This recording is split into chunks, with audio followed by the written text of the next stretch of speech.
Czy wy już czujecie ten klimat? Błyskawice, burza, Jay. Tak, dzisiaj zajmiemy się zestawem 706-14. Odrzutowiec błyskawica. Przyszedł czas na opening tego zestawu. Ja już się biorę do roboty. Zestaw otworzony. Wyrzucamy zawartość. W opakowaniu dostaliśmy 2 niebieskie elementy luzem. Również takie oto koło. W woreczków jest 7. Pierwszy z Jayem i Skorupą. Drugi, w którym mamy Zbira oraz Meduzę.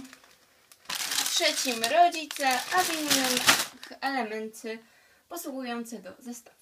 Prócz tego dostaliśmy instrukcję spakowaną wraz z naklejkami. W instrukcji znajdziemy aż 110 stron składania, reklamy wszystkich zestawów z The LEGO Ninjago Movie, które trafiły do katalogu, a także reklamę Wukru oraz gry Video Game Ninjago, a także Lego Words, w którym jest tutaj kod na odkrycie Manta Ray.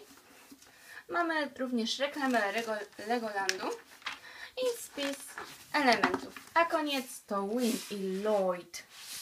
Dziękuję Wam wszystkim za oglądanie. Mam nadzieję, że nie ogłuchliście przez symulator burzy i że film oglądał się w miarę dobrze, bo nagrywanie go nie było dla mnie łatwe, bo przecież to pudełko jest ogromne. Recenzja pewnie będzie jutro. Do kolejnego odcinka. Cześć!